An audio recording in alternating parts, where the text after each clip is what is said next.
Good morning, Tabi. Good morning, Brian. I was just writing an email now. Sorry, it's Dali. And yeah, a mistake. Oh, it's Dali. Hi, Dali. Sorry about that. All good, all good. Yeah. So let's see.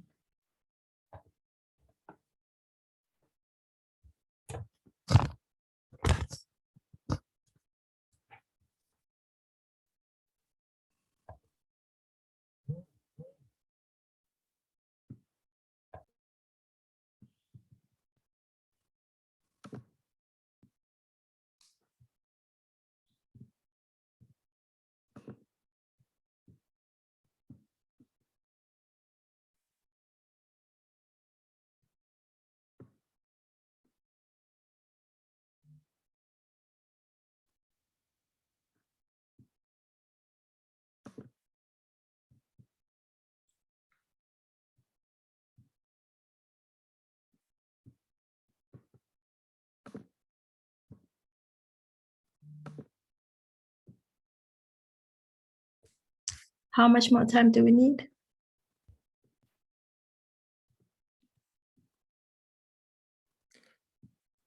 I think we're good to go. Brian has now been made a panelist. Okay, good. Thank you.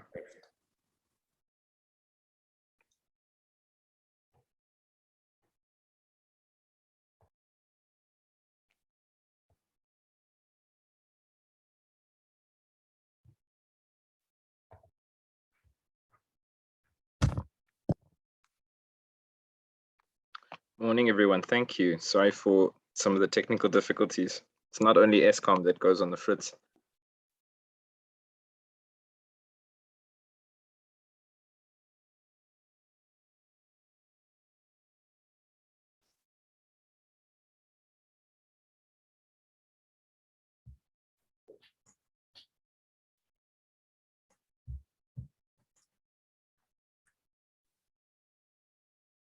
Okay, and Tabi, whenever you're ready. Okay, hi. Good morning. Good morning, everyone. Good morning to our colleagues at IEJ. I don't know, is everyone here with regards to the speakers? Has Dr. Zalk joined us?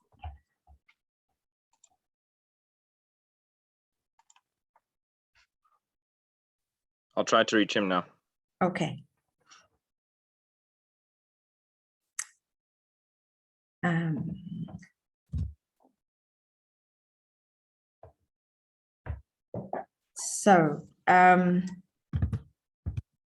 Just to extend a warm welcome to everyone joining us from all over, and I'd especially like to welcome our speakers, Dr. Nimrod Zalk. I think he'll be joining us soon, and Ms. Angelina Mohan Pesad. I'm sorry if I pronounced that incorrectly. Unfortunately, Ms. Lebogang Mulaisi could not join us this morning. She was supposed to be one of the speakers, but at last minute she couldn't join. I'd also like to extend a warm welcome to our audience. Thank you for joining us, and we hope you will find great value in what the speakers present today. We also encourage you to use the chat function for your questions and comments while the speakers are on the podium. And we will also have plenty of time for discussion after the presentations. May I also ask that you keep your microphones on mute if you're not speaking. We have an exciting program today. With our webinar, the title being Wind Value Chain Localization and Decent Work, looking at the prospects and opportunities for South Africa. We will kick off our presentations with Brian, our colleague from the Institute for Economic Justice. He'll just give us a brief background of what we are here for today. He was supposed to be followed by Ms. Lebogang, but unfortunately, like I said, she couldn't be here, and she would have looked at the decent work framework and public ownership, but that could also follow when we're having discussions discussions because it's one of the important topics to talk about. And then that would be followed by Dr. Zalk, Nimrod Zalk from the DTIC. And lastly by Ms. Angelina Mahan-Pesad from the Women of Africa Care. So just, not to waste too much time, I'd like to hand over to my colleague at IEJ, Brian Kamanzi. Thank you, Ntabi. Let's get straight into it. Nimrod is just having some issues with the Zoom link. He'll be on shortly.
Sorry, one moment.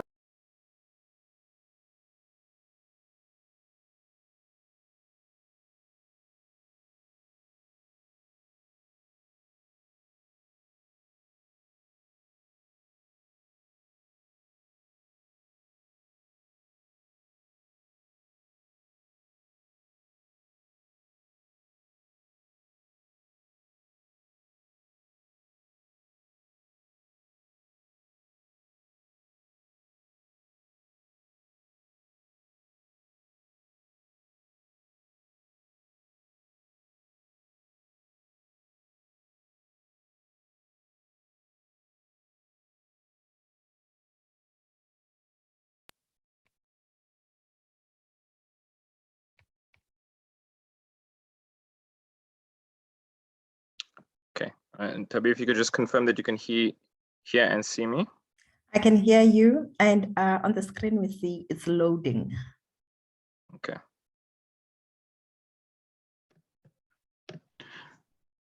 Morning, everyone. Good morning, Dr. Zalk. Welcome. Thank you. Thank you very much that you could join us. Yeah, thank you. Thanks for inviting me, Tabi. Look Yes. forward to the discussion. Thank you very much. Brian is just going to give an introduction and you will follow after. Thank you, Dr. Zalk. Fantastic. You can hear and see me now? Yeah. Well. Right, let's get stuck into it. My name is Brian Kamanzi, Energy Policy Researcher at the IEJ. Unfortunately, we were hoping that Lebogang from COSATU would be, Mulaisi from COSATU would be able to join us. I've prepared a presentation that I hope will cover some of the issues. The IEJ, in support of COSATU and some of the labor negotiators in the South African Renewable Energy Master Plan, produced a policy brief that was highlighting some key recommendations. So I'll be speaking on some of what we found on the wind value chain, and hopefully that will feed into and help provide some useful input into the discussion as we go forward.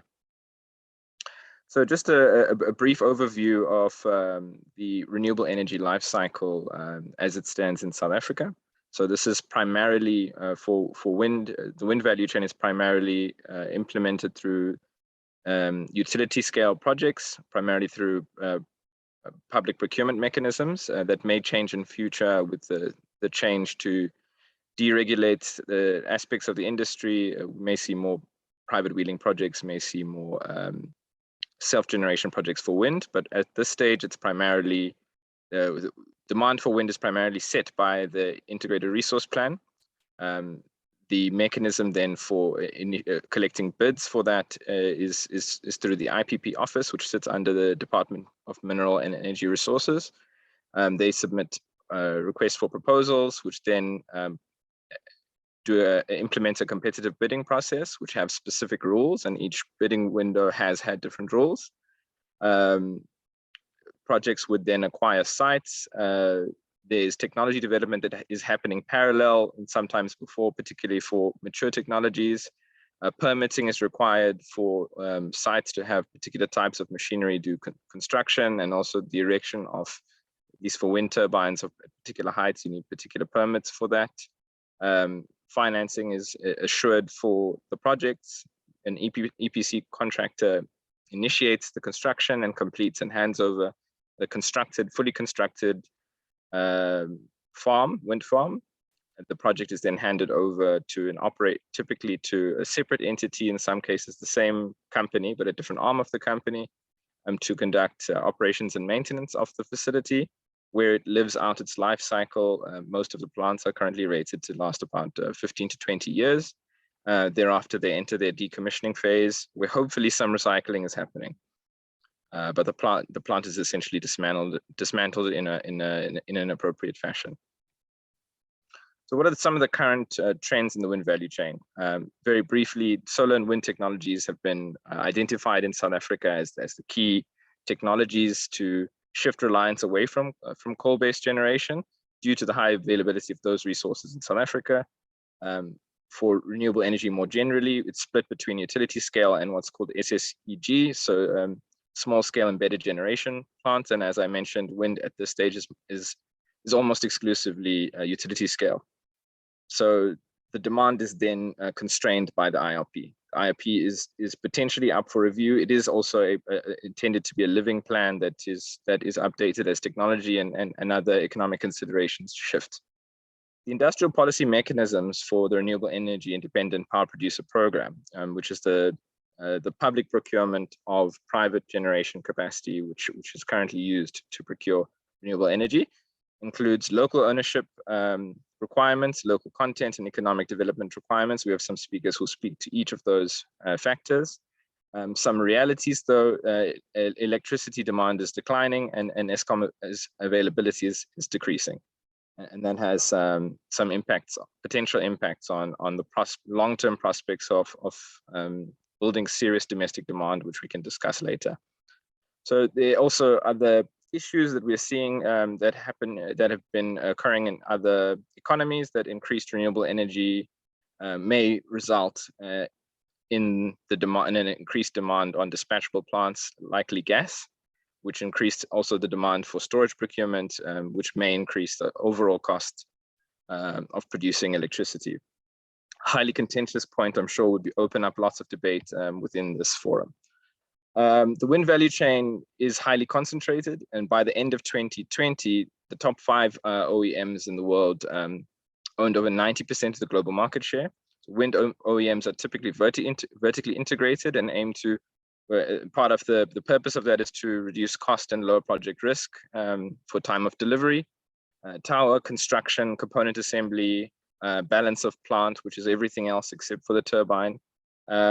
Wind blades are typically seen as low-hanging fruit for localization.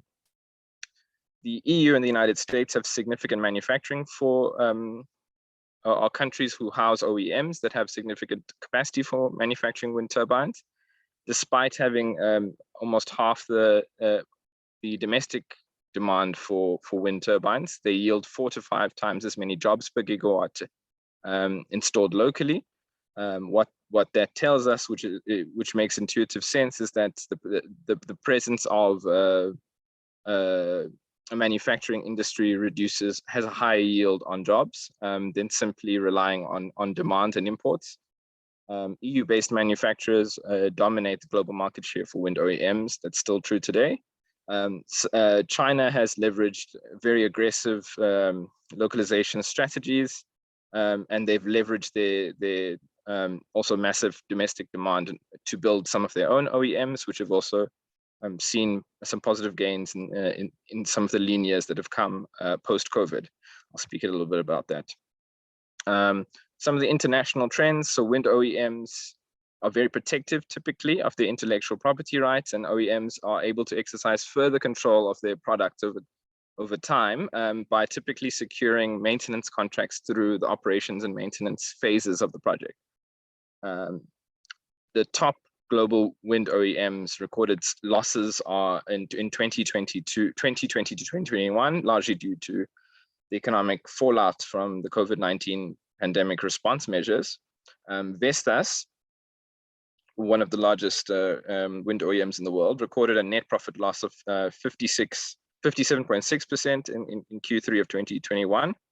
Nordex recorded losses of 103 million euros, and Siemens recorded 627 over the same period. So global demand for wind turbines has increased net over the pandemic, despite the slowdown in global economic activity. We've seen Chinese OEMs beginning to take significant inroads, though, in global market share.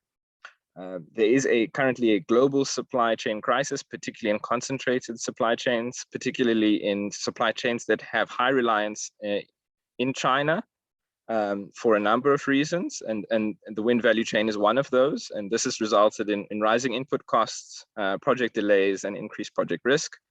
The rising inflation rates across many of the major industrial nations, rising domestic electricity prices in these countries as well, has also negatively impacted on the input and production costs of wind value chain components. This is a serious concern. And falling bid prices domestically for renewable energy plants. We're seeing very low prices bid in bid window 5. And those rising costs that we're seeing at the production end are placing pressure on wind OEM revenue streams. Also seen this in other markets too. So it's constraining the profit margins of wind OEMs, which is a concern for the transition overall. Supply chain issues may then lead to installation delays, which would impact South Africa and its needs and its transition plans, which also may put a risk to the prominence of wind technologies in our transition plans going forward. Siemens' financial outlook expects returns in the next year, and with a profit margin of about 2 to 3%, with a sales decline of about 3%. Siemens have been in their latest annual report, I'll post a link later, citing pressure, as I mentioned, on energy and transport costs, component availability, harbor congestion from supply centers, and delayed customer investment decisions. So some nations are also having to balance and reorient their energy policy based on some of the fallout of what's happened in Ukraine and Russia, and that's also having its impacts on the industry. Perhaps we might get the chance to talk a little bit about that as well. And as I mentioned, over the last 2 years, some of the biggest wins in the industry has been seen from some of the smaller Chinese OEMs who've managed to capture some of that global market share leveraging off domestic demand. So let's move quickly. Localization for us. Part of the challenge here is that renewable energy technologies are very capital intensive. The key technologies are protected by patents in industries in North America, Europe, and China, and deepening localization of renewable energy value chain. We see that as being one of the key drivers for creating higher quality employment opportunities in the just transition, and recognizing particularly COSATU's drive and as a member of the Decent Work campaign, the Decent Work Agenda, in partnership with the ILO, to ensure that all employment that is created is productive, delivers fair income, security in the workplace, and social protection for families. So we see localization policies as key to that, potentially key to that, and have concerns that the opacity of job reporting criteria in the REAP makes it difficult to establish what the benefits of the project are and to make concrete statements about the future. Just to help a little bit with the discussion, I've got a couple of slides here. I won't spend too long on them, just for you to see at a very high level the value chain of wind turbines. So we have, this is one level of abstraction. Here in the context of the project itself. So here, this is the wind farm as opposed to the wind turbine. So we see it from manufacturing to project development to construction, commissioning. A lot of that the benefit that we are seeing in South Africa. I mean, I think with REAP, over 80% of the jobs that have been created have been in construction and commissioning. And we've yet to decommission any of our REAP projects, so the recycling phase is still yet to be determined, the benefits thereof. In the South African Renewable Energy Master Plan, this is still in evolution, and many of these aspects are still up for the debate. What we see as being some of the key arguments here, that they've identified that market certainty, establishing market certainty is key. At this stage, principally driven through the IRP and through successful implementation of future rounds of REAP as a foundational principle from which a SARM can intervene. Policy uncertainty has been seen as being a barrier to garnering investment in local manufacturing, and they are currently a push to advocate for a points-based system for local content based on 70-20-10, so 70 on price, 20 on local content, and 10 on economic development, which is a decline from some of the more aggressive metrics in the earlier bid rounds, although projects have been able to acquire exemptions as necessary.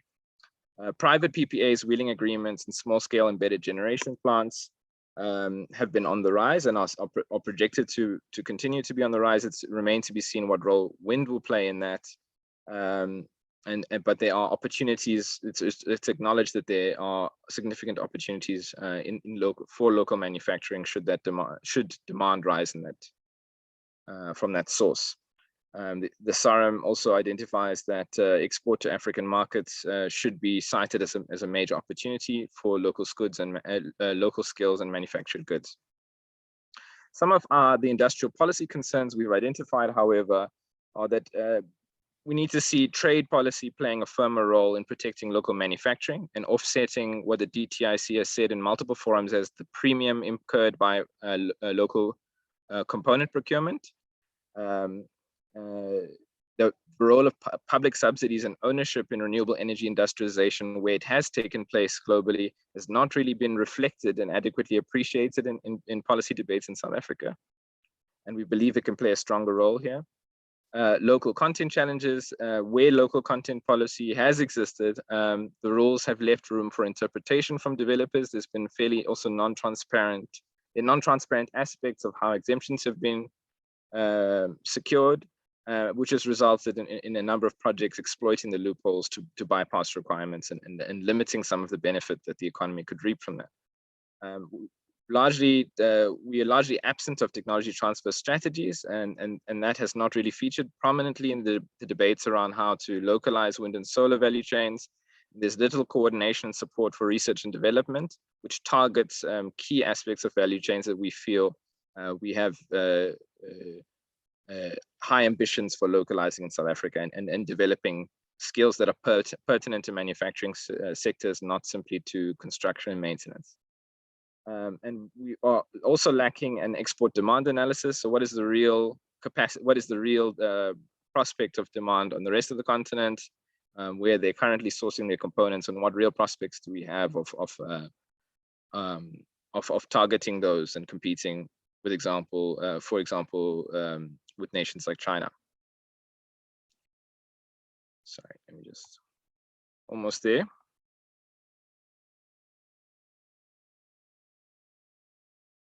Yeah, so I think we'll leave it with here for now. I have some recommendations that we might get to in discussion if it's relevant, but I'll hand over back to you, Ntabi, to take us through the next speakers. Thank you very much, Brian, for that, comprehensive introduction to the topic of today. You give us quite a good summary of what to expect and what the wind value chain is about, particularly in the South African context. I see there's a question now on the Q&A, but may I suggest that we respond to that after Dr. Zalk's presentation. And now I'd like to introduce Dr. Nimrod Zalk. He is Industrial Development Advisor in the Office of the Director General of the South African Department of Trade, Industry and Competition, DTIC, which is formerly the Department of Trade and Industry. Prior to this, he was Deputy Director General of the Industrial Development Division of the DTI. He sits as a non-executive director on the board of the South African Industrial Development Corporation, the IDC. Dr. Zalk holds an MSc in Economics and a PhD in Economics from the University of London School of Oriental and African Studies. He has been appointed an adjunct associate professor at the University of Cape Town's Nelson Mandela School of Public Governance. He also chairs the steering committee of the Industrial Development Think Tank at the University of Johannesburg. He sits on the boards of Research Institution, Trade and Industrial Policy Strategies, and the Academy Advisory Board of the Faculty of Economic and Management Sciences of the University of Free State, and is the scientific committee member of the African Program on Rethinking Development Economics. So we're quite honored to have Dr. Zalk here in our webinar. He will speak to us about local content requirements and some successes and challenges facing the local content requirements currently in South Africa. I invited Dr. Zalk to please take the podium and continue with the presentation. Thank you. Thank you very much, Tabi and Brian, for the introduction and welcome. I hope I can do justice to that and to the seminar. I don't have a presentation as such, but rather wanted to go through some speaking points that I've prepared for this webinar.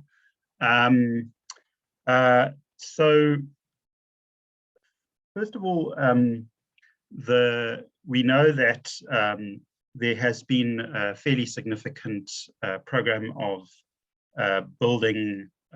beginning to build a renewable energy base in South Africa over recent years. And the 2019 Integrated Resource Plan, or IRP, envisages quite a significant expansion of renewable energy in, as Brian was saying, in predominantly solar and wind, with an expectation that around 14 million solar panels will be required by 2030, around 3,600 wind turbines, with representing about 2,600 megawatts per year. And that is on the basis that the IRP indicates that we will install 6,000 megawatts of utility scale solar photovoltaic, 4,000 megawatts of embedded generation, which I understand to be private power producers producing at less than, many of them at less than 100 megawatts. 14,400 megawatts of wind, which is obviously the bulk of the IRP for the 2022 to 2030 period, and 2,000 megawatts of energy storage. So of course, this raises the question of how we can best generate employment, decent jobs, through a range of mechanisms, but a very important one is obviously through the localization of componentry and the assembly of componentry in the production of and the erection of wind turbines. So I think I would say that the track record has been mixed. There has been some localization in the previous bid rounds of the REAP, but we also know that localization has been held back by a number of factors. key, I would say, is the kind of inconsistent or stop-start demand, particularly with the delays between bid windows 3 and 4, having a particularly negative impact on the local manufacturing industry linked to wind and solar. Partly, there's been an issue about limited localization ambitions and targets in the REAP program itself, as well as some inclusion of various costs that actually one would expect largely to be localized anyway, as counting towards localization under the REAP rules, and that includes things like the civils, some of the construction work, things like some of the financing and connection costs. And the practical effect of including those kinds of elements in a percentage localization target is that it's effectively watered down the actual manufacturing targets for localization. What we've seen fairly recently, because localization and local content has been a broader policy push over recent years, is somewhat of a pushback against preferential procurement in general and local content in particular as policy instruments, for instance, from Business for South Africa, claiming that it will dramatically escalate various kinds of costs. And more recently, in fact, this week, one of the major banks came out basically arguing that, that local content should be scrapped for renewable projects. Again, arguing that it's, that it leads to dramatic cost escalations, which I think are claims that are questionable and also don't take into account various other factors, including that if you look at things like blades, they're very costly to transport. We've seen various global supply chain disruptions due to or exacerbated by COVID, and we I think that we need to look more closely at how we secure national production in key areas that may be negatively impacted by global supply chain disruptions.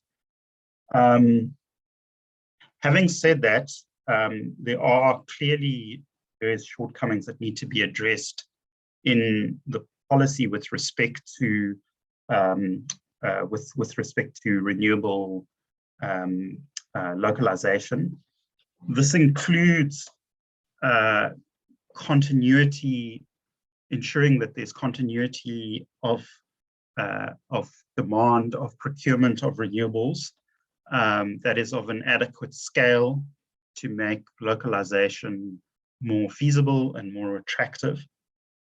One of the complexities that needs to be addressed is that there's a multiplicity of OEMs who win the bidding rounds for these renewable projects, and they in turn have their own supply chain and their own first and second tier component suppliers that they draw on.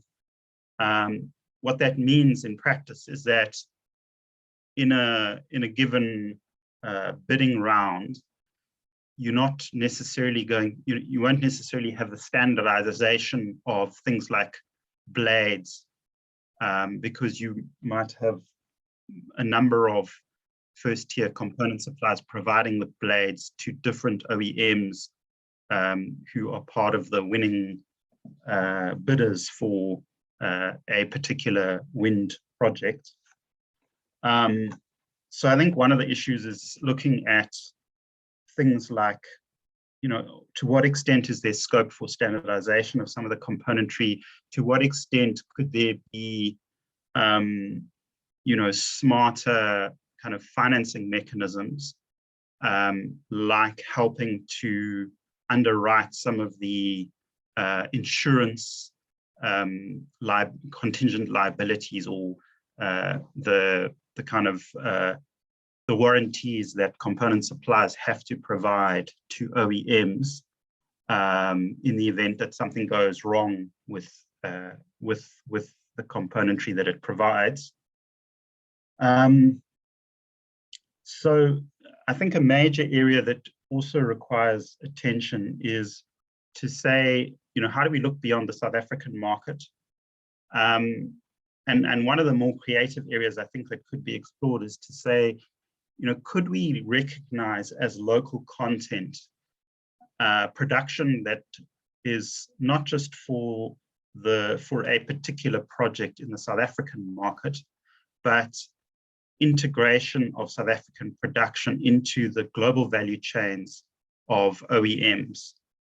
And I think this would help also alleviate the risk that you have some kind of production facility set up to supply a particular project or set of projects. But then there's the issue of, so what happens with that production facility? What happens with people employed at that production facility when the South African plants are constructed and the blades and the motors and so forth are supplied, and and effectively the erection of that project has come to an end. I think another area to strengthen and think about is, what part of the componentry of these plants needs to be replaced over the lifetime of the project, and is that an additional area to look at for localization? When we take into account the costs, I think we also need to take into account, not just the cost of some or other component coming off the production line in China, let's say, but what are the logistics costs, the delivery times, any uncertainties and supply chain disruptions that might arise that would actually render an advantage to producing certain componentry in South Africa. And then I think we also need to look to the regional and sub-regional market as a way of increasing demand and increasing the industrial base for renewable manufacturing in South Africa. And again, that might mean looking at innovative financing mechanisms, such as providing kind of export financing linked in turn to South African or even regional local content. The last area that I wanted to touch on is, I think it really is around the difficulties in arriving at accurate estimates of actual employment potential in the renewables value chain in general, and the wind value chain in particular, and how there are some significant problems with the way in which that's currently calculated, which I think requires a lot of attention. So the predominant metric that is used to look at employment is this concept of job years. And there is, to some extent, a rationale for this, because we know that, as Brian said, a lot of the employment that is generated is often in the construction phase. So people are employed while the plant is being constructed, but these are not permanent jobs or long-term jobs linked to the operational phase of the project or the manufacturing of inputs into the wind project. But the use of job years I think is very confusing, and it, in some ways kind of, doesn't give us a clear enough picture of what's happening on the employment front. So let me try and give a concrete example of what I mean by that. So a number of the estimates that are generated are saying, well, there's, so many tens or even hundreds of thousands of job years that are generated by these projects. And these are cumulative job years up until 2030 or up until 2050. So if one says, just for example, that that these projects will create, let's say, 100,000 job years, what does that actually mean? And it can mean very, very different things. It could mean that 100,000 people are employed for 12 months for 1 year. It could also mean that 10,000 people are employed for 12 months over a 10-year period. Sorry, 10,000 people are employed for 10 years, or that, say, 20,000 people are employed for 6 months of the year over a 5-year period. So, I mean, they're virtually, hundreds, if not thousands, of different permutations. And these don't tell us what is happening in any particular year. It's difficult to establish a kind of trend and a concrete picture of what is happening with renewables jobs. And I think it would be far better to get the underlying jobs that are linked or that a particular project is responsible for, whether it's in manufacturing, whether it's in construction, in each specific year. And one will know that, construction jobs will ramp up over a period of time for a particular project, then they will come down, but we'll be able to track it over time and be able to see what the trend is and what the concrete, tangible employment contribution is over time. And from that, then these various models that are employed can be used to estimate the indirect job impact, and in some cases also the induced job impact. So I think one important area is to explore what extent this kind of underlying data actually it exists. And one would think that the IPP office actually would have more detailed data than is presented in this aggregated fashion of cumulative job years. So those are I think those are really my inputs. I hope that they are useful, and thank you very much for asking me to speak on the panel. Thank you very much, Dr. Zalk, for that. Yes, great input that you've made. I know that I have learned quite a lot from it, and I'm sure that our audience also appreciates all that you had to say. The issue of employment and decent jobs is very important for us in South Africa, and the whole issue of localization. And it's quite important, I think, that we go into it a bit further in this webinar, especially in light of the article that was written 2 days ago. And I think we could take that during the discussion. I think we can have some questions. If people have questions, you can raise your hand, I think, and then you'd be able to ask a question.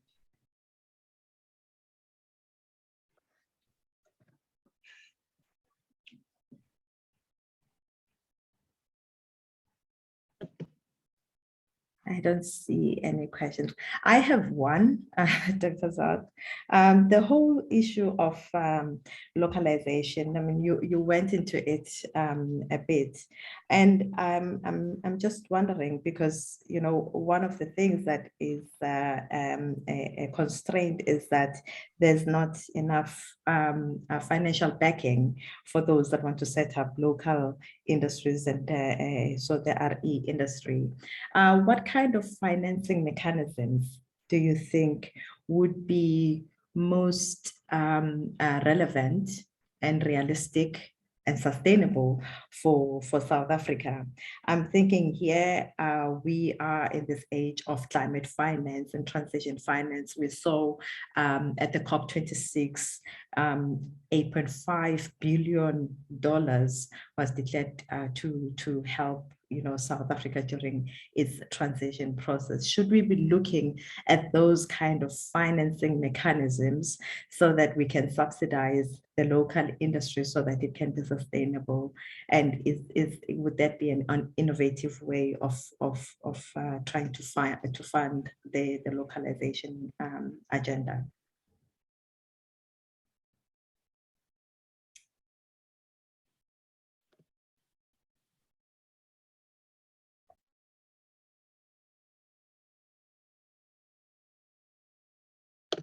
Sorry, I was on mute.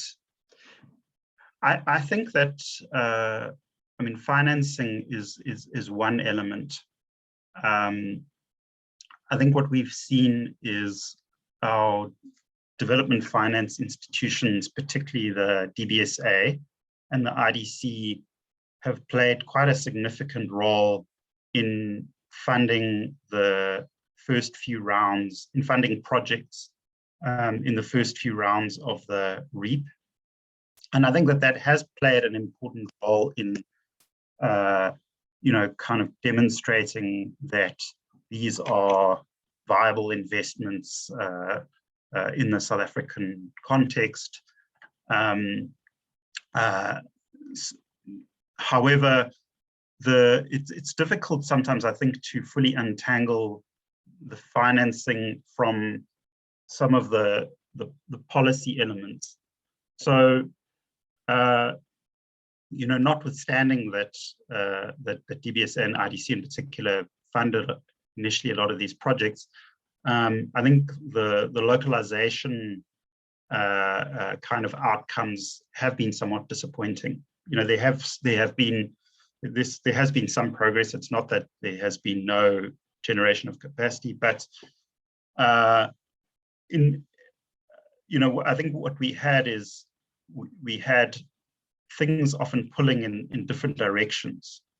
So on the one hand, we had the DFIs expected to fund these projects. On the other hand, we had policy decisions and delays that really hindered the projects and undermined the conditions for localization, because it wasn't contributing, they weren't contributing to establishing adequate certainty of demand. And so as a consequence, you had some manufacturers who established themselves and then subsequently actually had to close their facilities because there wasn't the demand.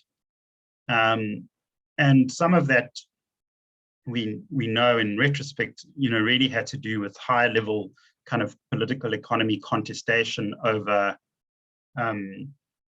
around Eskom, really around rents related to the whole energy system, with significant opposition in some places to renewables, because in some respects they represented a threat to those rents. You know, contestation over the role of nuclear versus wind and solar. So I think these things are intertwined.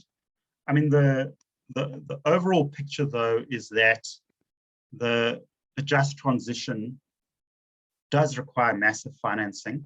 And I mean, I'm speaking here not narrowly just about wind, but about the broader financing requirements for the energy system, not just on the generation side, distribution, for rolling out a broader set of renewable initiatives. So things like, say, rooftop solar, a kind of industrial and even residential solutions,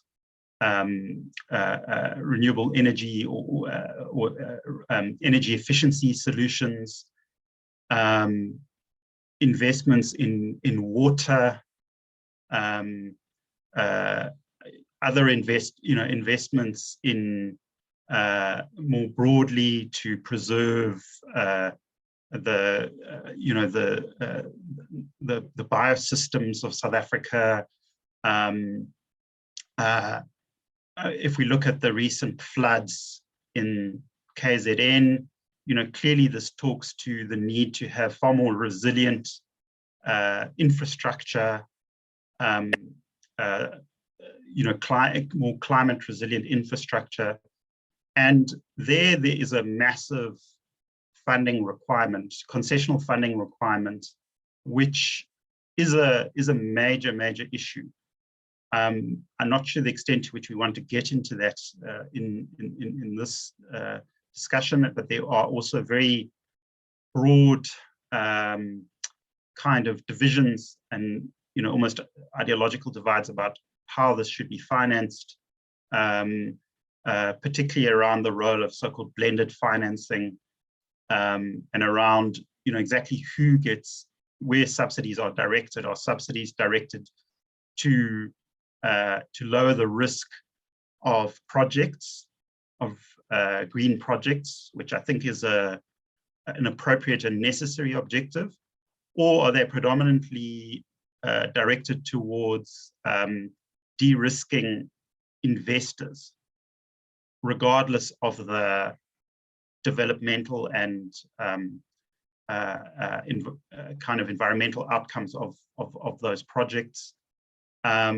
There's a huge requirement for much more public concessional international financing.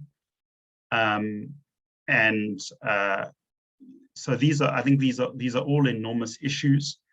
But at the same time, I think that we should be careful not to say, well, the difficulties in achieving more progress with localization are really due to these big overwhelming forces.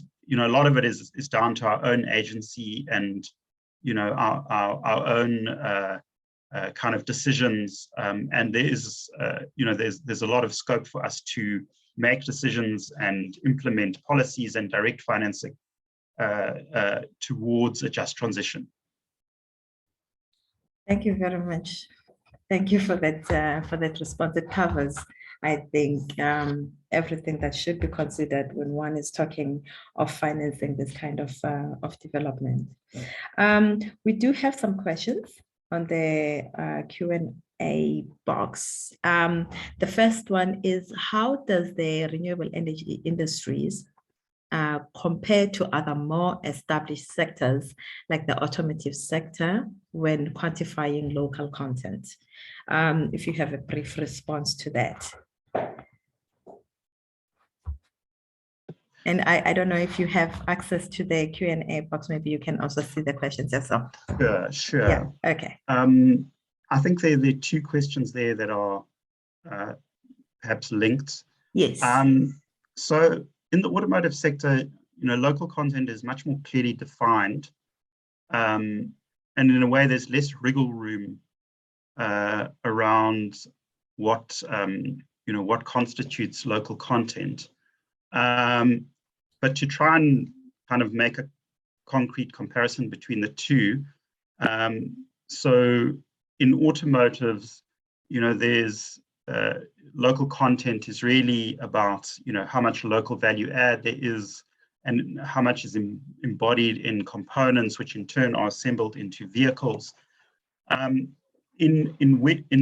renewables, it's a little, we have a situation which is a little bit like saying that, let's say if you put up you put up a new automotive factory, and you say, well, actually, the construction of that automotive factory will count towards local content. Mm-hmm. Now, I mean, you don't, construction is largely non-tradable. You don't import kind of construction works. I mean, you may have international construction companies that do the construction, but it doesn't make a lot of sense to have something like the construction part included as local content, because it's something that pretty much happens anyway. Yeah. So that's where I think there's a major kind of limitation on the what is counted as local content. So something like construction is counted as local content in a renewable plant, but not in an automotive plant, correctly. Yeah. And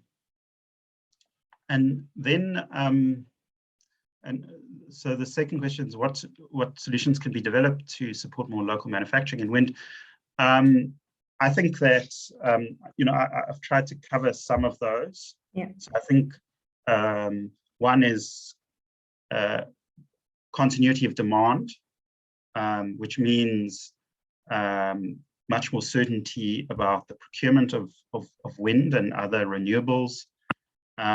It's about tightening up the local procurement, localization, local content requirements, recognizing that there's a context now where there's a significant pushback against local content pretty much in any form from certain parts, certain quarters, that we need to think beyond the kind of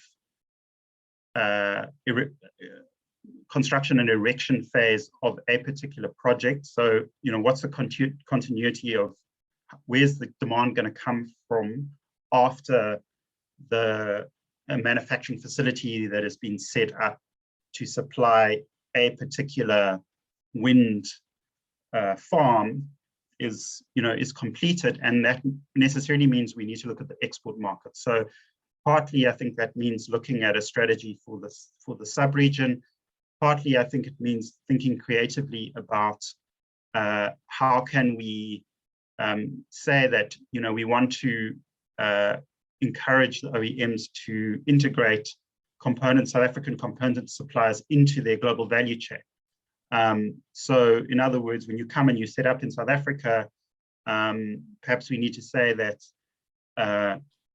if you say, okay, we're going to be producing these components initially for our South African projects, once that's done, they will, those projects, those components will feed into our projects elsewhere in the world. So I think those are really some of the main areas. I just want to see if I've missed anything, but yeah, I think those are the main areas to think about. Yes, thank you very much for that. And we do have two more questions. One touches on the issue of trust. After the bid windows, there was a stop-start type of thing happening. And so a lot of businesses also had to stop operating because of that. And, that trust was lost, especially on government. Now, the question is, what can be the way forward after the trust was lost, considering the 10 gigawatt of wind is still planned by 2030. And then also the localization of O&M and decommissioning sounds more promising, but will require knowledge transfer and training. How about making this a target requirement in the bids? Yeah, is that realistic? So I think that, that's a bit of a difficult question to answer. I think there is I think that where one is dealing with private investors, there has to be, you know, a degree of certainty or trust, and in particular that there has to be demand. I mean, this is, you know, anyone who knows, you know, kind of Keynesian economics knows the importance of, you know, of certainty of demand. So that kind of consistency and certainty is important. And, you know, and we've seen the consequences of, you know, of where there's been contestation over the direction of the renewables program and delays and uncertainty about whether it will continue or not. And one of the consequences has been the closure of manufacturing plants that have been set up to supply the wind and solar renewables projects. Thank you, Dr. Zalk. So the last one, I think you did partly respond to it earlier, you know, the one about what is best or better leverage point to strengthen South Africa's agency for local content. I think you did touch on that and said it is actually up to us and the mechanisms that we put in place and ensure that we implement those in the right way. I don't know if you want to add to that. Otherwise, I will ask now for us to move on to the next speaker, and then we can pick up some of these issues again at the discussion at the end, towards the end of the webinar. Thanks. I think it would be very appropriate to move on to the next speaker. Thanks. Thank you very much for your time, Dr. Zalk, and we will come back to these issues. So next on our list of speakers is Ms. Angelina Mohan-Pesad. Angelina, please forgive me if I'm not pronouncing your surname properly. Angelina is the Executive Director of Women of Africa Care and a renewable energy professional who has had experience across a wide range of sectors, including mining, construction, and financial services in the wind industry. She has been active in developing and driving strategy, project implementation, economic development activities for REAP projects in South Africa. So Angelina will be drawing from her experience in the renewable energy sector to present issues of economic development, procurement, and construction of wind farms. Angelina, I hand over to you, and thank you very much for your presence here. Thank you, ma'am. Thank you. It's a privilege and honor to be here with you all today. I'm not representing Women of Africa Care today. I am representing Goldwind International, and I manage the economic development for them. And so today we're going to talk about OEMs, and hopefully I can also contribute towards some of the Q&As that were addressed to Dr. Nimrod. So we're talking about Goldwind. Let's just quickly go into who Goldwind is. So very quickly, I'm going to be talking about Goldwind International. They're an original equipment manufacturer. We've got our own turbines, and we supply the turbines to the African continent. And then I'm going to talk a little bit about the JET movement, which is the Just Energy Transition Movement. And what does that mean for us in the renewable energy sector? Then I'm going to go into the REDs and the SEZ zones, and how then can we in the renewable energy sector contribute towards the renewable energy development zones and skills development hubs. And hopefully that will answer some of the questions that came out today. So very quickly, who's Goldwind International? They are the largest turbine manufacturer in China, second ranked globally. We manufacture turbine technology, and thus far up until 2020, we've installed capacity of 73 gigawatts of electricity globally, which comes to about 41,000 turbines that have been installed globally. Goldwind operates in six continents and over 29 countries. And we are registered in 2 stock exchanges. We've got about 9,000 employees globally that work in all our operations. We predominantly supply turbines, and we do the operation and maintenance of our technology throughout the world. And we also do EPC work as well. So EPC is where we manage the construction, the engineering, and the procurement for the building of the wind farms.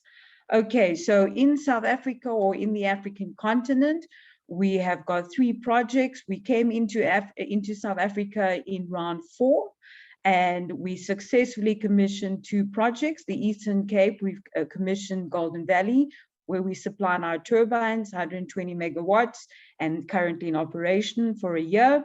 In the Western Cape, we've got the project Excelsior Wind Farm, 32 megawatts, and also in operation for about a year and 3 months. And in Ethiopia, we've had a project, and in 2011, we got an award for it, and there is 51 megawatts. So we're pretty much emerging, or we created a footprint in the country over around 4 projects, and we've now been secured 3 projects in round 5. And yes, we will be continuing bidding as the rounds go forth. So what does the JET movement have to do with the renewable energy? Very, very important, because when we look at Eskom's JET vision, it is about movement towards a lower carbon, greener future. That is Eskom's vision. We need to decommission our coal because it is affecting our carbon emissions in the country. And because South Africa is part of a global carbon emission movement, we have to reduce our carbon emissions. And so the Eskom vision is by 2015, we have to have a net zero carbon emissions. And in reducing our carbon emissions, how do we still create jobs? Because reducing carbon emissions will now mean that our coal power stations will have to be decommissioned. What happens to the sustainability of the jobs that have been created in those coal sector? And so here you have it with the JET vision is we're going to have a just energy transition. In terms of just, we are doing better for people and the planet. And how the just energy sees the stimulation of just is to promote local manufacturing, promote industrialization, create jobs and competitiveness. What does that mean for us in the renewable energy sector? The REAP program has got a component called Volume 5 ED. And if I do have the opportunity, I would like to just highlight a little bit of the scorecard to you, which will address some of the questions that were presented around job creation, the details that make up the job numbers for the job years, as well as there was a question around, do communities get ownership? I can touch a little bit on that. But in the REAP Volume 5, a big part of the economic development is around local content, designated local content for manufacturing local components.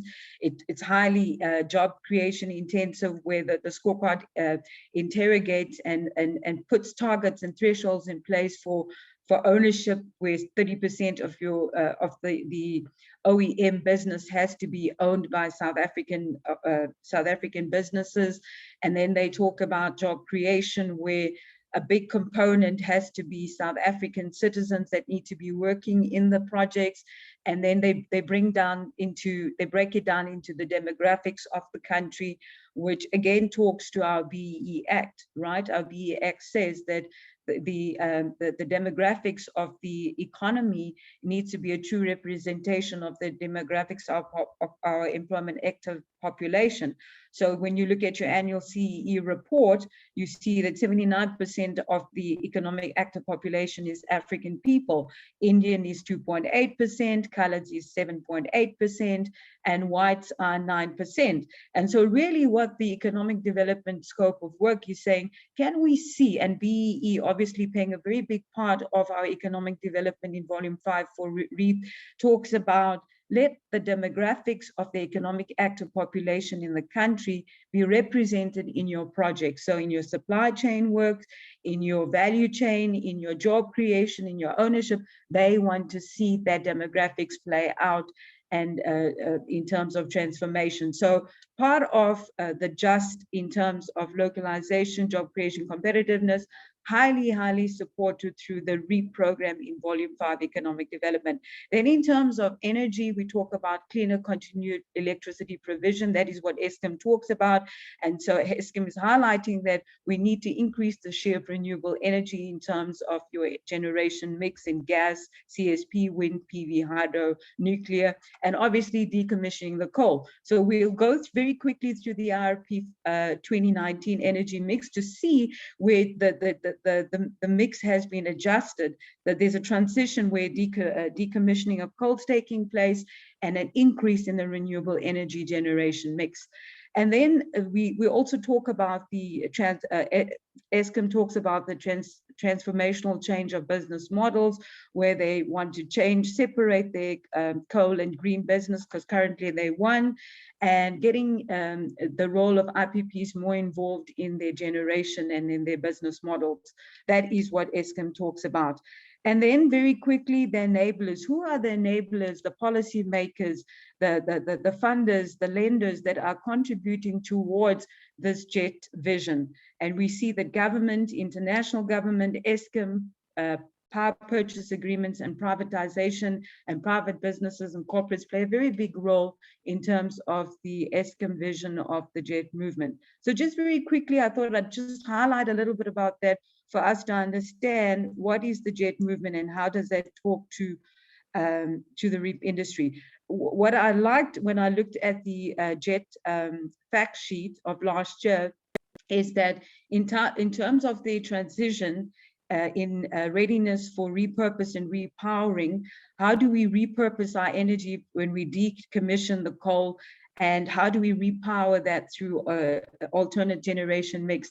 They've highlighted in their JET fact sheet that if you look at this component here, that they are prioritizing projects in renewable energy where they close to where the mining infrastructure has been. They have now prioritized some PV projects, and these are the PV projects close to the mining projects that in the transition as they decommission coal, there's some PV projects, solar PV projects that are being prioritized in those areas to be able to repower the energy in those regions, where you will now then have a transition of job transfers. So while we're decommissioning and we're losing jobs in one area, we are now creating opportunity for PV solar in the same region, in the same road infrastructure areas in the mining sector, to be able to cater for alternate economic development in those communities, creating jobs and promoting SMMEs. So that is part of their JET program to transition from coal to renewable energy in the mining sector. So that was very refreshing to see that. And also in terms of the transmission currently for the renewable energy sector, there is a shortage of grid connection.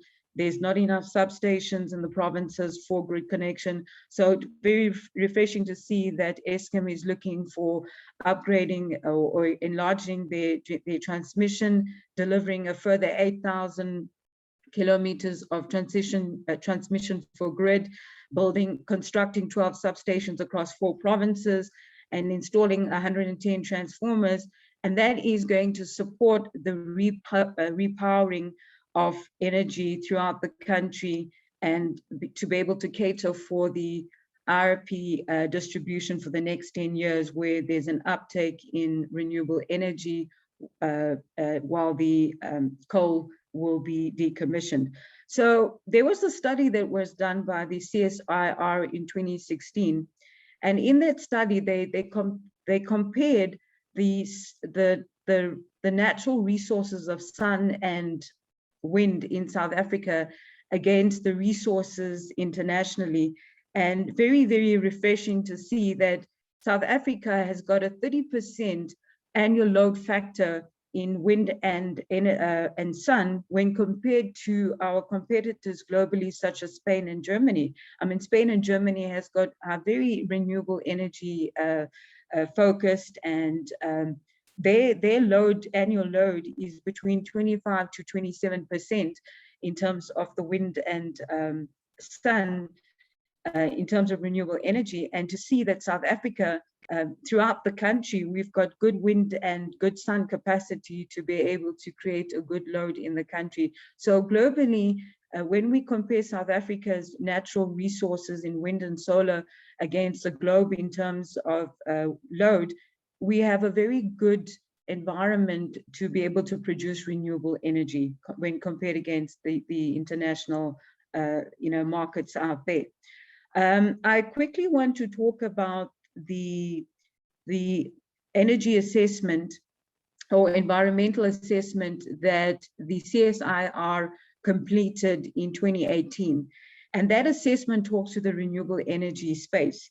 So when the CSIR did the energy assessment, they picked up that these areas that you see here marked in reds are areas where there's a rich capacity of wind and sun activities that are taking place in the country.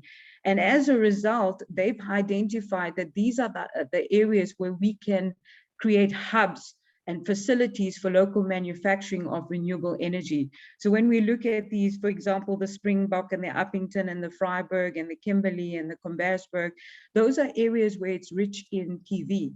And as a result, the CSIR is saying that it would be a value add for the country to develop renewable energy development zones in those areas for PV manufacturing plants.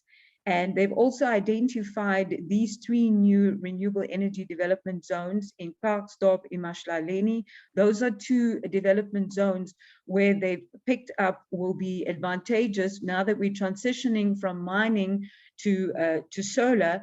These 2 new plants will create an opportunity for manufacturing hubs of solar manufacturing hubs for the mining sector. So when we decommission the coal sector and we encourage PV in those mining areas, there's manufacturing hubs there to promote a local manufacturing in terms of renewable energy. And then you see as we go further down the line here, we've got some wind plants as well. So the renewable energy development sector here are rich in sun and wind, these zones, and government or the CSIR is saying these are the areas that should be earmarked for developing manufacturing hubs in order to promote local manufacturing closer to where we actually establishing wind farms. So in those areas, when you do these manufacturing hubs, you're also creating local jobs for the communities, as well as boosting the economic development in those community, in those rural development areas as well. So that is promising for economic development in rural communities. And then we also pick up here, these are the corridors where the CSIR have identified where the transmission lines that we speak about, these I spoke about these 8,000 kilometers of transmission and grid connections that need to take place in order to extend our energy, renewable energy sites throughout the country. And so these blue and purple and transmission lines here are highlighting the transmission corridors that Eskom should consider when they are extending their transmission distribution construction sites. So that's just in a nutshell what the economic development zones would look like for local manufacturing in the country in terms of renewable energy sector. And then very quickly, I thought I'd talk about this infrastructure industrialization. So government has earmarked throughout the provinces specialized economic development zones. And those specialized economic development zones are really zones that are earmarked for creating an export hub for our local manufacturing. So we've got throughout the country, as you can see, throughout the country, we've got in KZN, in every single province, we've got industrialization hubs. The value, we've got about 122 operational investors, and the value of those those specialized zones are 19 billion investment value. It creates direct jobs of plus 15,000, and it focuses on beneficiation. It focuses on exports. It focuses on beneficiating mineral resources, and one of it will be renewable energy. How do we take what we have in the country in terms of natural resources and beneficiate it in those specialized zones in order for us to be able to create an export market? And for the renewable energy sector, we've got a renewable hub in Atlantis in the Western Cape, where we've already now manufacturing towers, internals, and tower manufacturing in South Africa as part of the renewable energy hub, with the intention of supplying South Africa, and hopefully soon or someday we can export those renewable energy components as well. So this is the hubs in the country that focuses on local manufacturing and beneficiating it. Okay, very quickly now get back into renewable energy. So we see in the, I'm going to jump between these two slides. We see in the RP that for the next 10 years, this is the distribution for the energy mix, as we see that the coal is going to be decommissioned. And as the coal gets decommissioned, we see the energy mix now being spread across nuclear, hydro, storage, PV, wind, CSP, and gas. And where I come in is around PV and wind. As you can see that on a year-to-year basis, we've got a high allocation towards wind and solar PV, where government is saying, okay, we are now going to be allocating on an annual basis this capacity of wind and solar uptake in order to make up for the energy shortage in the country, as well as create decommissioning of the coal sector. And so what does it mean? It means that within the next 10 years, there will be 6 gigawatts of solar allocation and 14.4 gigawatts of wind in the renewable energy.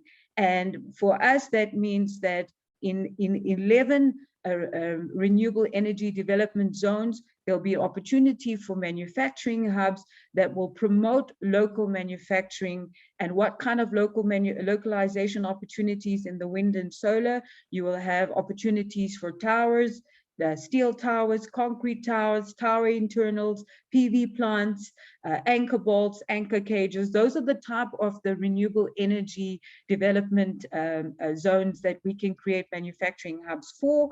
I mean, when I think about Goldwind in our current Round 5 project, we are going to be creating a mobile concrete tower facility for our 3 projects. So we're already creating, we're not going to be importing our towers. We are going to be creating manufacturing concrete towers locally, and we are going to be also using anchor bolts from and tower internals from local manufacturing companies in the country. Also, part of the renewable energy development zones, we should consider skills advancements in terms of when we look at the skills shortages in the country. It would be beneficial for in a parallel to having the development zones for the local manufacturing. We also need to create skills hubs. I mean, I think about us for our wind technology. We use Ceratec. Goldwind uses Ceratec. We have an agreement with Ceratec to create a skills pool of technicians that can work on the turbines. And there's only one, outlet in the country that does the training for wind turbine technicians, and that is in Cape Town. So if we've got projects throughout the country, then we have to spend a lot of money, sending our workforce to Cape Town to get the training. So it would be beneficial if the renewable energy industry, with the universities, could consider having skills hubs throughout these REDZ zones. So these REDZ zones are the hubs where your wind and your solar technology is, wind farms are being erected. And perhaps in these hubs, we can also create skills development hubs for the technicians to be able to be developed closer to the wind farm. So they've got, hands-on experience in the wind farm in parallel to their training, their technical training and the theory training that they need. I quickly want to talk about in terms of what happens a wind construction activity. So our value chain in our construction activity takes place like this. So for Goldwind, when we build a wind farm, if we involved in the entire EPC scope, where we manage the project for constructing the wind farm, it will require us to have an electrical balance of plant contractor. It will require us to have a civils balance of plant contractor. Then we need our transport crane and installation providers that come on board. And obviously we then supply the technology, which is the towers and the nacelle. That is our wind technology that we use. And so these are the value chain that we have when we do an EPC scope of work. And what were some of the challenges that we had in round 4? The challenges we had was that because of, like Dr. Nimrod had highlighted early on, that there was the stop-go between round 3 and round 4. There was a few years of gap in allocation of the project. And so that abrupt stop had made the South African market lagging a bit in terms of performance. So when round 4 happened, the local companies like your electrical balance of plants, your civils balance of plants, your transport crane and installation had to start all over again. And in the starting off, there were a lot of challenges. Project management intensity, because the capability or the capacity of the local market could not deliver in international standards. The timing, there were a lot of project delays, and the quality was a big challenge. And so it is important for government to understand that when they, or Eskom to understand that in order for us as South Africa to be able to perform, even in the local, not even in the component part, even in the electrical and the civils construction part, in order for the renewable energy activities to gain momentum and perform at an international standard, the local construction market and the local electrical balance of plant market needs to step up. And if there is going to be continuous delays in allocations of wind projects or PV projects, then you're going to have a South African construction and electrical industry that are going to be lagging behind in terms of the quality and the capabilities to deliver at an international standard. Because at round 4, we had major challenges as Goldwind, who managed the EPC scope of the projects, had major challenges with the construction and electrical balance of plant scope of contractors in the country, because the quality and the capabilities they were struggling. And so if you want, in order for the local markets in construction and electrical to perform at an international level, they need to have continuous activities so that they can gain momentum and gain the experience to be able to deliver at a level where there won't be project delays. When we look at the renewable round 5 and we look at the emergency round, government is putting a lot of pressure on us as OEMs, on the IPPs to deliver within 24 months. And to do that delivery within 24 months, we cannot afford project delays.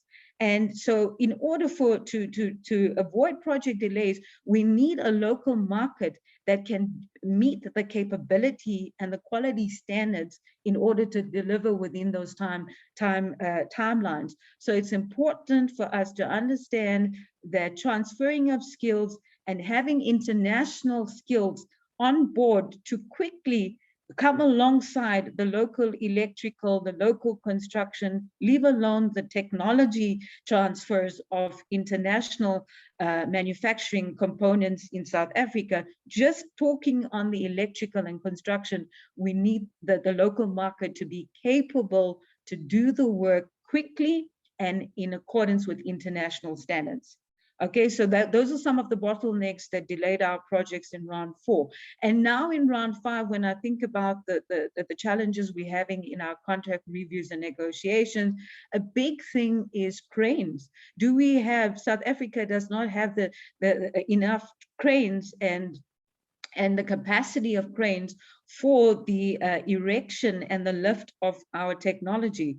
So So we need to understand that South Africa needs to be able to, we either import the cranes, or the government needs to, while they're asking for the allocations of the energy to be produced, or the wind farms to be in operation within 24 months, there needs to be a crane market that can meet the South African demand of transporting and lifting up our technologies.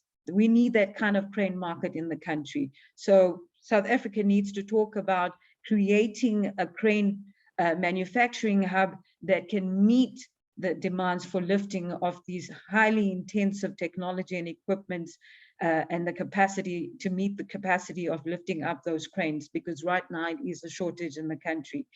And then in terms of installation skills in the country, we don't have a lot.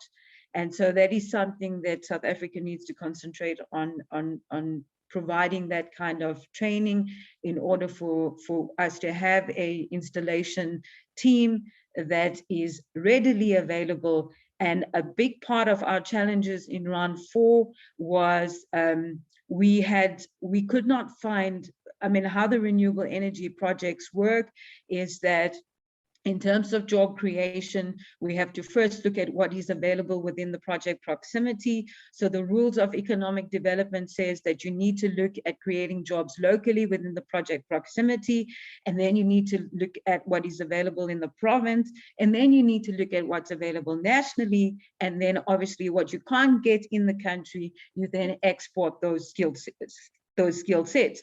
And what we picked up in our projects in the Golden Valley region, in the Eastern Cape, there was such a big demand from the local community for job creation, and there was not enough skilled employees in the local community. And so we had to obviously take, like for example, the installation and erection team.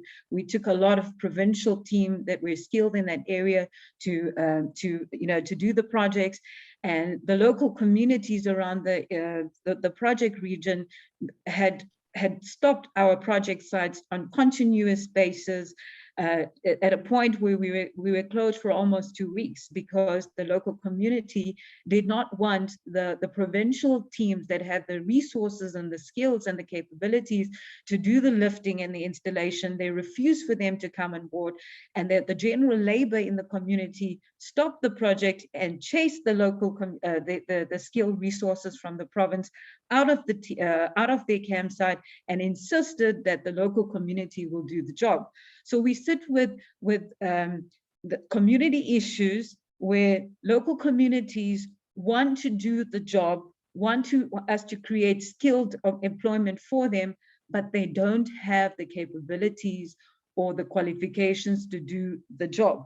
So government and stakeholders, Eskom and IPPs need to collaborate and say, let us look at what is available in the community, and let's create skills hubs in the community that will equip the local community, not just with general labor, but also with the ability to get involved in installation, to get involved in the electrical scope of work in the project activity. Because when we get to site to do these activities, most of the skilled employees come from the province, come from national, and the local communities generally get to just do the general labor, and the local communities don't want to do that anymore. They want to be able to do the skilled work, even though they do not have the skilled resources to do that.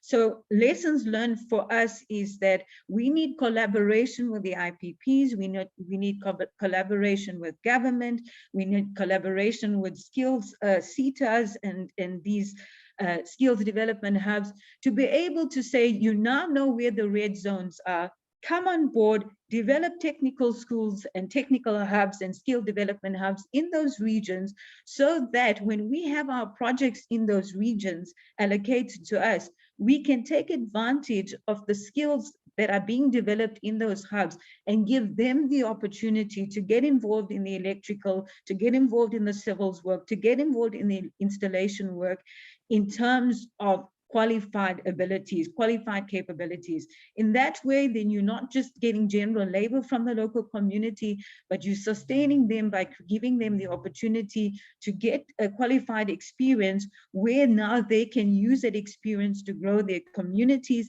and to be able to spread their wings across the country in terms of skills opportunities.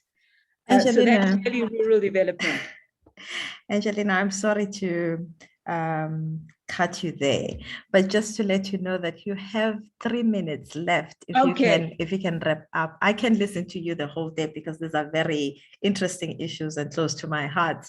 But we're running out of time, and we have someone that is going to give us another presentation. Absolutely. I'm going to go in 3 minutes. So in 3 minutes, I'm going to highlight these. So these are the value chain in our project activities. We have our transport crane and installation companies that do the lifting. We've got the concrete towers. They set up facilities wherever we are going to be erecting wind farms, where we are either involved in the EPC or supplying the towers. We always need, supplying our technology. We need towers. And so we have facilities where we create local manufacturing concrete tower hubs for manufacturing our towers. Then we, if we do EPC scope, then we get involved where we contract local electrical and civil balance of plants. And then we look at local companies for tower internals and bolts. And so these are the value chain. And then obviously in the local community, we get SMMEs that get involved in doing small works and small builds and supporting the substation builds. And obviously a big component is site security and quality assurance. So this is the value chain we look at.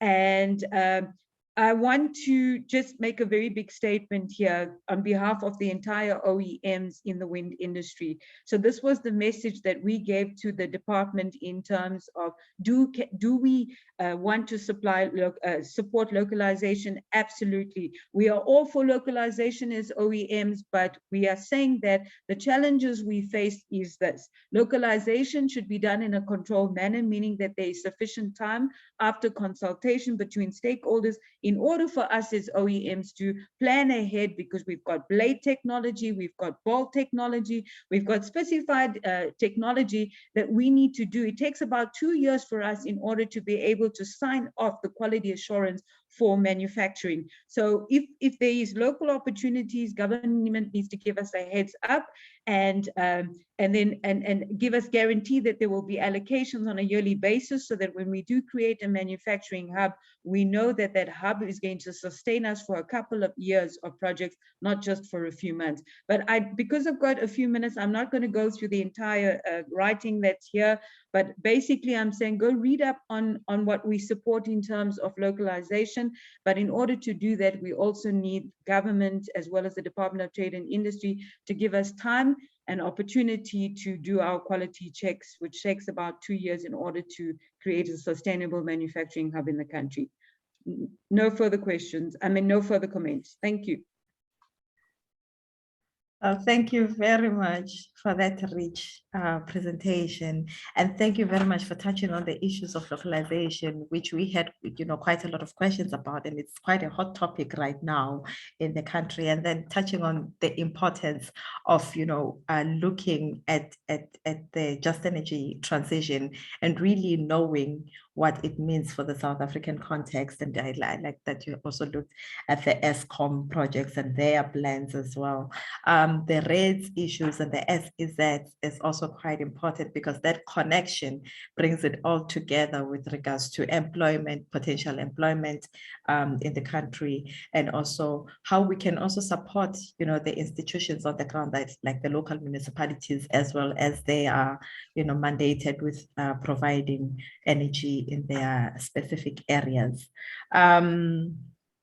The issue of jobs and the training, I think that issue needs a whole discussion on its own, because with the work that we're doing at CST, we have found that people, the levels of education in most of these provinces and municipalities are quite low. And when you say you are skilling or providing skills, at what level are you doing that?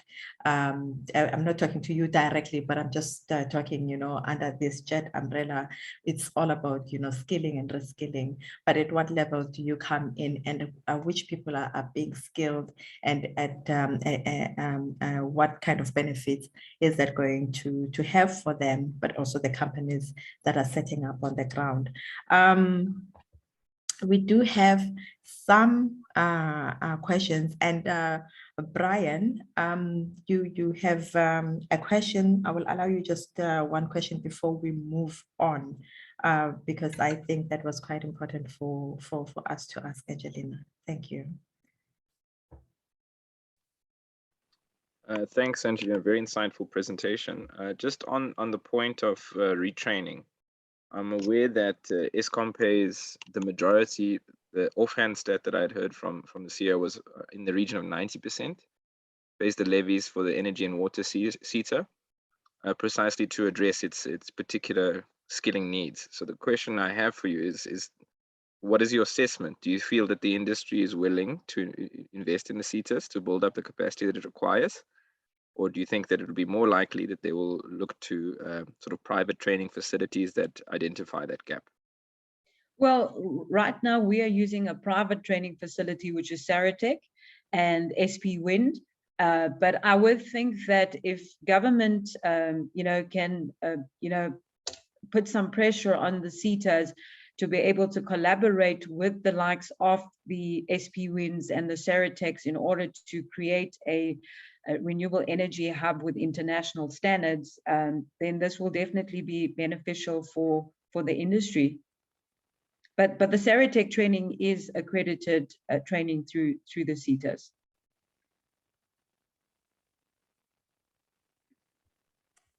Okay. Thank you very much for that response. And I encourage everyone to just put your questions on the Q&A, and Angelina, may you please just maybe try to respond to those when you get some time. Now, Angelina, may I please ask that you stop sharing your presentation? Now, I would like to call on Alborikara Tupetsane. She's famously known as TK, that's what we know her as. And she is an MPhil student at the Center for Sustainability Transition at Stellenbosch University. She graduated with a BSc in Mechanical Engineering degree at the University of Witwatersrand. She worked at Medupi Power Station for 2 years, and then for a brewery in Gqeberha for another 2 years. In 2021, she joined us at the CST for her MPhil in Sustainable Development. Her study focuses on the wind value chain, particularly on the wind manufacturing potential in South Africa. And I will let her just tell us a bit about that. I think that will give us just a little bit of a summary on what, you know, is out there with regards to the literature on this particular topic. TK, if you can. She needs to be made a panelist. Oh, okay. And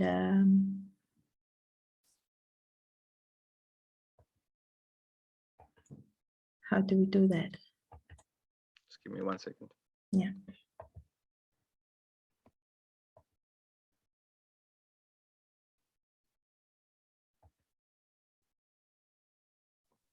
I think Ntabi, maybe just take some questions in the meantime, and then I'm gonna sort that out. Okay. Okay. So we have a question, I think, but this was from the previous presentation, and this was from Gita. And she's following up on Agon's question. Could our local production compete with imports from China? That's a question that perhaps Brian or Dr. Zalk or you, Angelina, can try to respond to. So yeah, maybe I would like to say something. So yes. when we look at we cannot compete, because we've seen with round 4, there was a high shortage of, availability. There was a shortage in terms of capacity to deliver. And when we look at the emergency round, government is putting pressure that you need to deliver these projects within a specific time frame. There's no capacity in the country to deliver on the towers. We've only got one tower company in the country, and they are monopolizing. It is extremely expensive, and again, to deliver towers, steel towers across all the projects is a challenge, and that is why we are doing the concrete towers. So it's much more cheaper than the monopolizing scope at the moment. Thank you for that, Angelina. Brian, you have your hand up. Yeah, sorry, I've just contacted the comms person. Hopefully we'll add Okay. as a panelist very shortly. But I did want to say that it's not just about competition. It's also about identifying where are the appropriate sections within the value chain we want to target, and then potentially collaborate. As I had mentioned in the introduction, most of the OEMs are vertically integrated, but there are precedents where we have in international markets seen turbines procure key components, provided that they meet the quality and can meet the demand, from local manufacturers, for example, gearboxes. So I think it's also a question of what kind of agreements can we broker and cooperate with OEMs to build strategic and ambitious capacity over time, and timescales are important. I think certainly some of the timescales that Angelina is referring to won't be possible for bid round 5, but the questions that we have is where's the ambition, and where we seeing, will we be in the same position 5 years from now, saying we can't meet 2025's ambitions for localization because nothing has been done. If we're targeting, let's say, over 5 or 10 year horizon to do deep localization of, let's say, gearboxes, then some of that planning needs to be done today. Some of those conversations and building relationships with OEMs needs to happen now. And some of the tech transfer systems, which was nowhere near, it's featuring nowhere on the discussion, there needs to be an ecosystem with our universities and research institutions that are also holding that process, so that if there are gaps within, let's say, gearboxes, gaps within our technical capacity to produce gearboxes, that we're filling that gap within the 5-year period.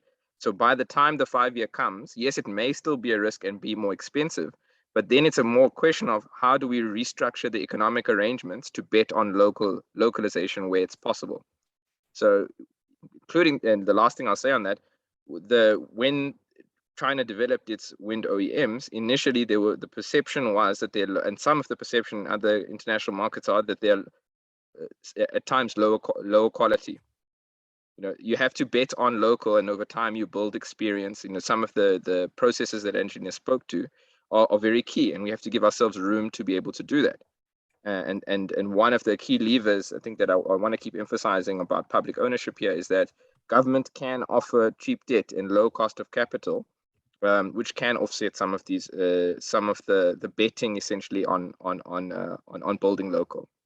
We can use our own money to do that. Thanks. Thank you, Brian. Dr. Zalk, you also have your hand up. Whoops.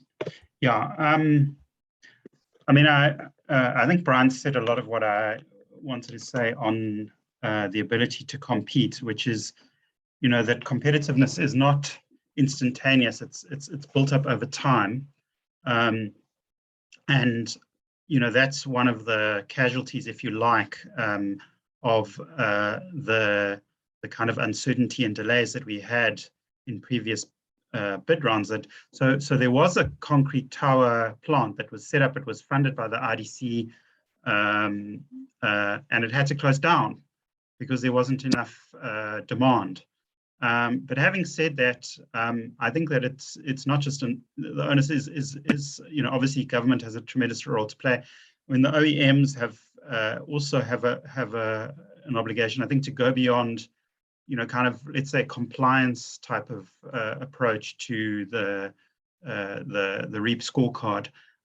which is partly why I posed these, questions to Angelina in the chat around, where she thinks Goldwind can deepen their components supply in South Africa, both for the South African market and for their international supply chain. Also, to take the opportunity just to indicate that I will have to leave at 12. So if we don't wrap up by then, just thanks to the organizers and everybody for the opportunity to participate in this forum.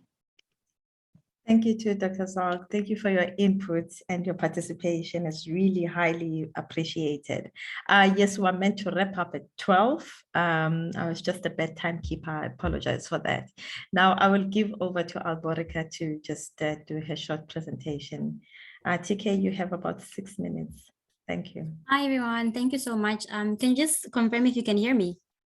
Yes, can hear you, and I can see your presentation. Thank you. Awesome, awesome. So since you've already done a great job of introducing me, I won't waste any more time by saying who I am. But yeah, I will just add that Ntabi and Professor Mark Swilling are my supervisors, and that in this research, I'm actually working with a local company that wants to spearhead the turbine manufacturing in South Africa for the wind industry.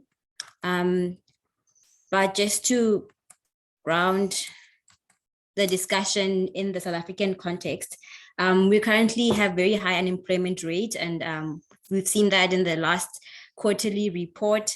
And this unemployment, as high as it is, it's actually worse in reality, because it doesn't even count people that are discouraged work seekers or underemployed people. And then secondly, we know that we have to decarbonize, but this decarbonizing process is actually opening up the energy market, and therefore also creating a market for renewable energy. Also, thirdly, quite important is that we want economic transformation out of this. So by transformation, we mean we want to move from low-skilled to more knowledge-based industry so that we can shift to higher income brackets. So having domestic renewable energy production also means that we can respond more flexibly to market conditions. In the South African context, I also think transformation means that we don't want, we don't want a trickle-down effect to people that are marginalized. We want to see more Black people, more women, more youth in the top positions of the renewable energy industry, unlike it was with the other or previous coal industry. So we want to see more diversified people in power as well. So that means that transformation, I think, should also extend to that, as opposed to just higher skilled or more technologically sound industries. So then I also believe that renewable energy-led industrialization is a big part of making this happen. So currently, as it stands, if we look at the South African energy market in South Africa, we can say that it's going to grow, and besides displacing a lot of the coal that is already online, looking at the IRP 2019 plans, there's also the increasing consumption to look at, as well as the fact that there's now the emerging private market that's also coming in. So we have this huge industry that's going to grow over time in terms of the energy market that's feeding into IPPs and creating all of these projects. So we have quite a big penetration in terms of project deployment and logistics and installations, which is essentially also going to feed into the O&M operations because they are locally located in South Africa. But we have very little penetration in the rest of the value chain, and I do believe there's more potential for us to unlock there in terms of job creation and more local activities surrounding the renewable energy value chain. So most of our high value and high technology inputs into these IPP projects is imported. And I don't think that we necessarily have to go all the way back to R&D in order to actually participate. For me, what's really important is to see like what global and local arrangements, can we incite so that we have local manufacturing of high technology and high capability industries also coming in for wind. So for example, the turbine manufacturing, to come to South Africa, we would, for example, need to have like local, we could have arrangements where we have local people as well as these now primary or powerful companies that are already making up so much of the wind industry, having them partner up with local entrepreneurs to actually see how can we bring in manufacturing to local people. So I'm really more interested in like what will enable these partnerships to happen, whether they're coming in the form of joint ventures between these international players and the local players, whether they're coming in as local people getting licenses or the international players establishing subsidiaries. But I do believe that just having the manufacturing capacity being built will mean that we can encourage more industrial deepening of wind energy in South Africa, and that will add to our local industrial activity, create more jobs, and also just make us more resilient so that we're not at the mercy of whatever is happening globally in terms of imports. So really, I was hoping that the discussion could also look into like, what are the proactive ways of dealing with the existing challenges, but also at the same time enabling the partnerships that need to happen between local and international actors in order to start the manufacturing process. Like, what does it mean for us to localize for effect? Because we have been localizing since the RIP started, and you know, we have the local content requirements, and there's quite a lot of debate about whether or not how effective they are and what can be made, what can be done to make them better. But like, what would it mean going forward from here, knowing the big market that we have that's still coming? How can we leverage that to actually, you know, encourage or incite attractiveness in the need for those big international companies to partner up with South Africans so that we can actually get manufacturing going. So in that way, we have industry participation as well as marginalized or previously non-participating groups also participating now as partners. How do we give them those skills, and how do we put them in those enabled conditions? And also, quite important, like, what financing mechanisms are required to support these sort of partnerships or arrangements that will be needed to make manufacturing happen. Sorry, I tried to like cover as much as possible, seeing the limited time that the webinar has, but I do hope we'll have a chance to discuss how renewable energy-led manufacturing can actually happen in South Africa for our context specifically. Thank you. TK, I'm sorry that you had to rush through it, but I thank you very much for putting it out there for us, for us to think about what is there, particularly with regards to the renewable energy-led manufacturing, what is needed for the South African context and the issues that we are looking at. Just to let people in the audience know that if you would like to get in touch with TK, you can go to our website at the Center for Sustainability Transitions at Stellenbosch University.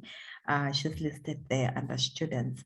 But if you have questions now, I'm afraid we just have 1 minute, and I would just like our speakers to say one last thing before we just wrap up, a parting thought. I'll start with Dr. Zalk because he's about to leave soon, if he's still here.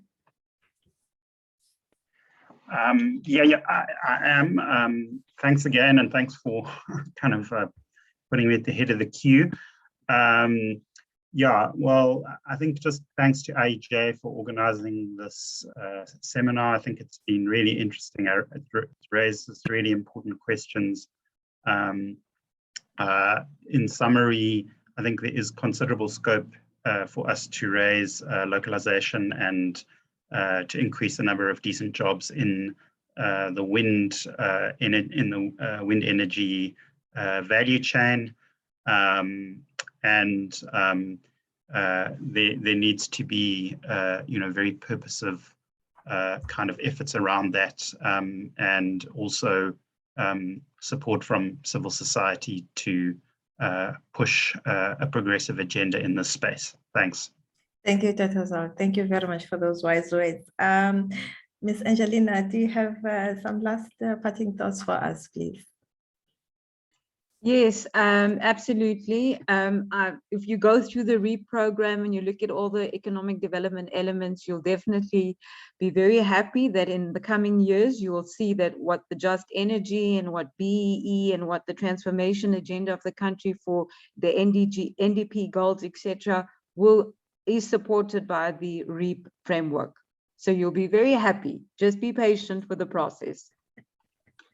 Thank you for that encouraging statement. We look forward to that. Brian, any parting thoughts from you? Yeah, thanks Ntabi for hosting, for the CST as well for helping to put this together.